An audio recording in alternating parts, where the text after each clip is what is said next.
So nowadays we know that collaboration is essential.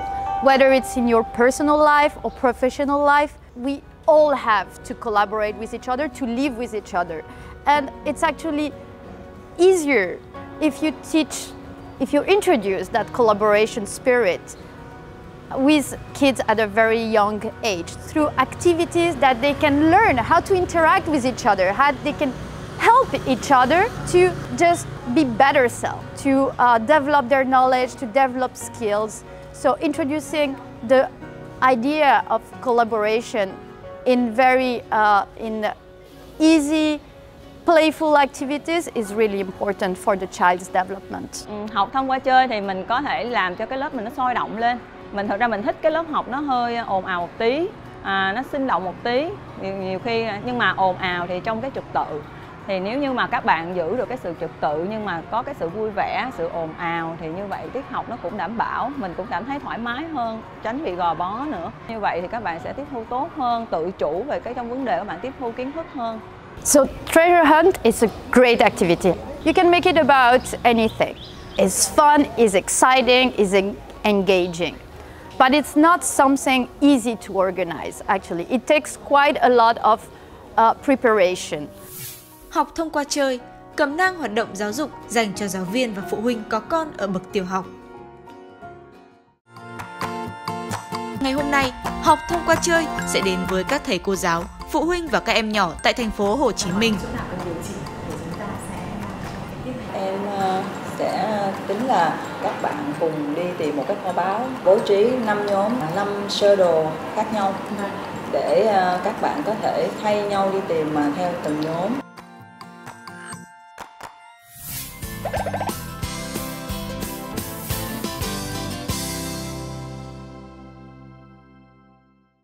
Săn kho báu là một hoạt động mà các học sinh sẽ tham gia vào một chuỗi các hoạt động tương tác liên quan đến đọc và hiểu bản đồ. Mỗi hoạt động sẽ đưa ra các manh mối. Để có thể di chuyển được trên bản đồ, các em học sinh phải tìm được đáp án cho manh mối đó, từ đó sẽ tìm ra được kho báu. Các hoạt động sẽ yêu cầu học sinh làm việc theo nhóm. Như vậy, các em sẽ học cách hợp tác với nhau để cùng đạt được mục đích chung, tìm ra kho báu. Mục tiêu của tiết học là giúp các em học sinh không chỉ ôn luyện lại các phép toán, mà còn rèn luyện các kỹ năng khác như đọc bản đồ, hợp tác làm việc nhóm và rèn luyện thể chất. Cô giáo đã thiết kế lớp học thành một hành trình săn kho báu với các vị trí gợi ý được đánh dấu cẩn thận. Kho báu là những hộp quà được cất giữ một cách khéo léo trong lớp học.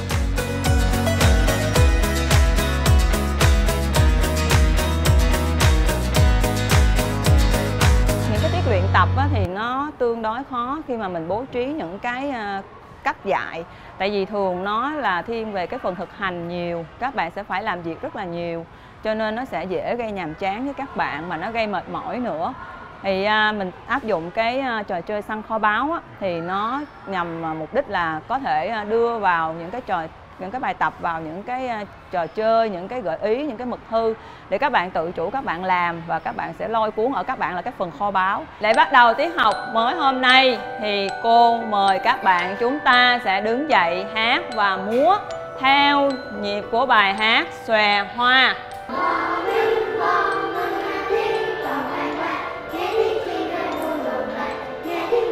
Tiết học nào cũng vậy, chúng ta sẽ bắt đầu hoạt động thứ nhất là hoạt động khởi động để các bạn có cái tâm thế chuẩn bị khi chúng ta bước vào cái tiết học. Hôm nay chúng ta sẽ học tiết toán và bài hôm nay chúng ta học đó là bài luyện tập. Chúng ta có tất cả là 3 bài tập cần làm và cô sẽ cho các bạn làm các bài tập này dưới dạng một trò chơi có tên gọi là săn kho báu. Nếu chúng ta muốn săn kho báu, chúng ta cần có cái gì? Bản đồ. Bản đồ kho báu là một cái bản đồ rất là đặc biệt, đánh dấu cái địa điểm của kho báu được chôn cất ở đó. Cô giới thiệu các bạn, đây là bảng. Vậy khi chúng ta nhìn vào sơ đồ thấy cái hình vẽ này là chúng ta biết nó là cái bàn. Mình sẽ giới thiệu tên, sau đó mình sẽ giải thích những cái khái niệm khi mà mình cần chơi. Giống như là trò chơi săn kho báu thì mình sẽ giải thích là khi con săn kho báu thì con phải cần một cái bản đồ. Nhưng mà do cái lớp học của mình thì nó nhỏ, cho nên mình sẽ chỉ cần cái sơ đồ thôi, những cái hình vẽ ký hiệu để con có thể đơn giản, con nhìn vào con hiểu được. Tại vì bản đồ thì nó quy mô quá, con nhìn con không hiểu. Do đó cô sẽ cho con xem những cái sơ đồ. Nhưng mà mình sẽ thiết kế sơ đồ là mình thiết kế là 5 cái sơ đồ cho 5 nhóm để các bạn không bị trùng lắp lại và nó tránh gây cái sự náo động khi mà các bạn cùng nhau đi tìm một cái kho báu. Dạ, thì mình sẽ tìm 5 kho báu luôn, mình giấu ở 5 chỗ tương ứng với 5 cái sơ đồ. Luật chơi như sau, mỗi nhóm sẽ có 3 mật thư tương ứng với 3 bài tập cần phải làm. Nhóm nào giải xong mật thư 1 sẽ lên bảng lấy gợi ý thứ nhất về cho nhóm. Gợi ý 1 của cả 5 nhóm là giống nhau. Cô giáo cho các bạn bước đầu học cách đọc bản đồ bằng cách cho gợi ý 1 là 1 cm bằng một ô gạch hình vuông. Sau đó, các nhóm tiếp tục giải mật thư số 2 để có gợi ý 2 là một vị trí trong lớp học và giải tiếp mật thư số 3 để lấy được bản đồ kho báu của riêng mỗi nhóm. Các bạn phải dựa vào 2 gợi ý trên để tìm ra kho báu của nhóm mình. Cô giáo đã khéo léo giấu kho báu tại một số vị trí trong lớp học để các bạn đi tìm. Nhóm nào tìm ra được thì lên lấy cờ dán vào bảng về đích theo đúng thứ tự trước sau. Bắt đầu mở mật thư.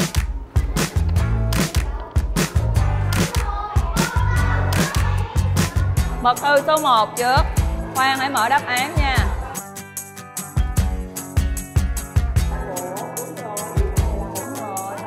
Với hoạt động săn kho báu, quan trọng nhất là sự hợp tác khi làm việc nhóm và cô giáo đã làm rất tốt việc này.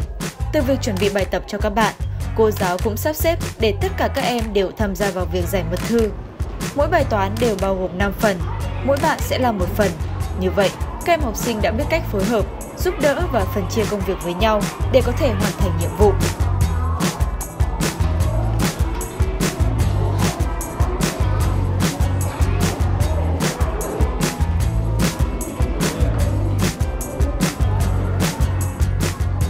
Mỗi khi lấy được gợi ý, các em đều rất hào hứng giải mật thư tiếp theo, càng tò mò muốn biết mình sẽ tìm ra được gợi ý nào nữa. Có thể nói, các hoạt động của cô giáo đã khiến các em học sinh hoàn toàn tập trung vào bài học này một cách vui vẻ.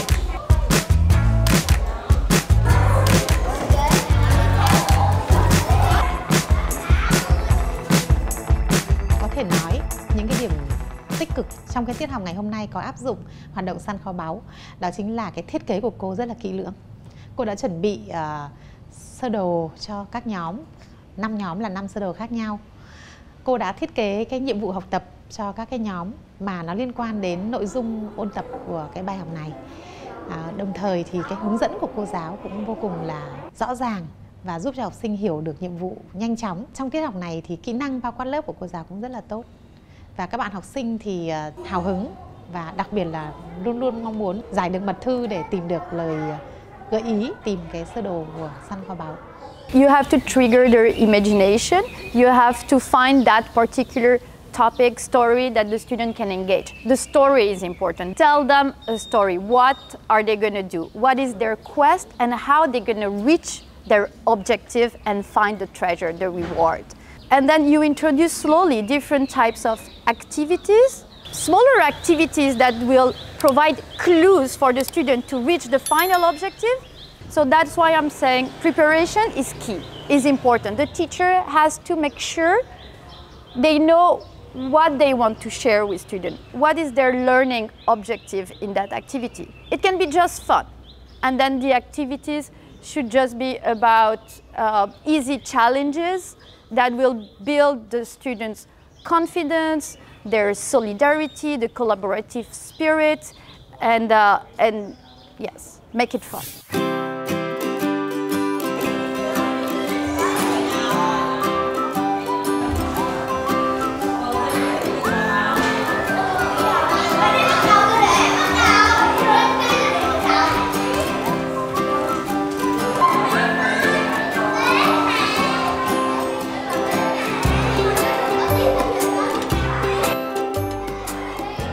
Sau khi giải được hết mật thư, các bạn học sinh sẽ đi theo bản đồ của nhóm mình. Việc không biết trước kho báu được giấu ở đâu đã kích thích sự tò mò của các bạn, khiến cả nhóm đều chăm chú và chủ động cùng nhau tìm ra mục tiêu. Điều đó đã giúp các bạn phát triển được tinh thần hợp tác cùng nhau.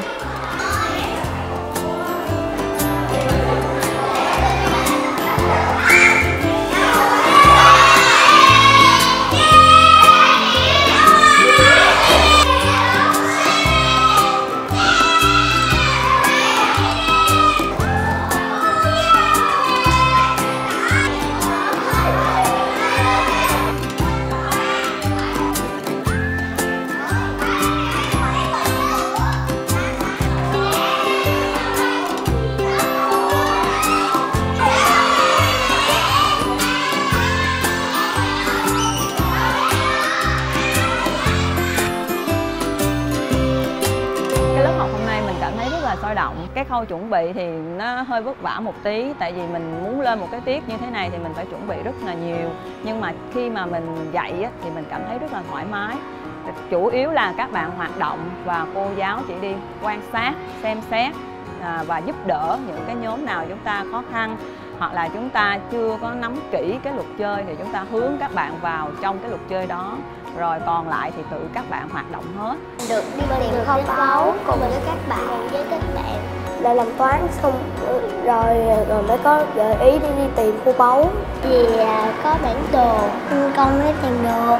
Mỗi cm là một ô gạch. Mình bắt đầu từ đây, mình đi 13 cm tới đây, rồi mình đi 19 cm, rồi mình đi 13 cm, mình đi qua đây 10 cm, rồi mình sẽ tìm được kho báu. Tìm kho báu vui, Bất ngờ, vừa học vừa chơi. thú. Con thấy rất hào hứng. Con đang rất muốn học tiếp là gì.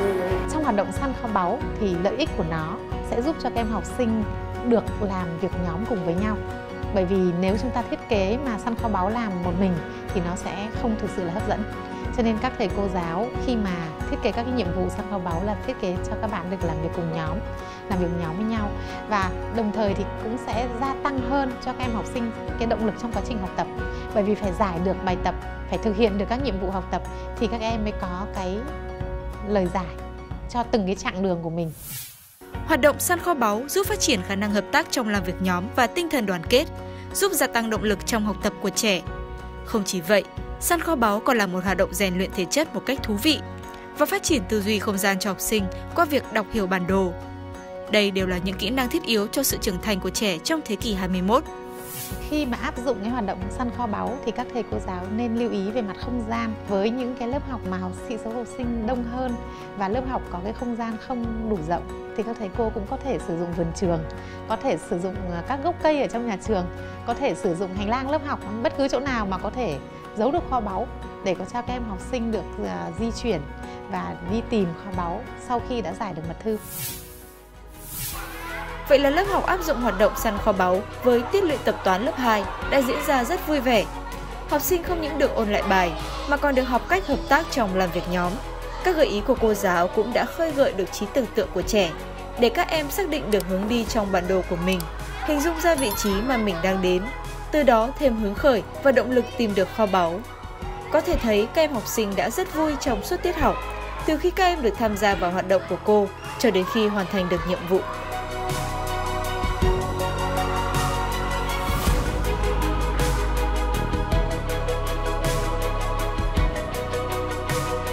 What you have to remember is you have to make it fun for the student. You have to trigger their imagination. That's the main part. Khi trẻ học được cách hợp tác với nhau, trẻ sẽ giúp nhau trở nên tốt hơn.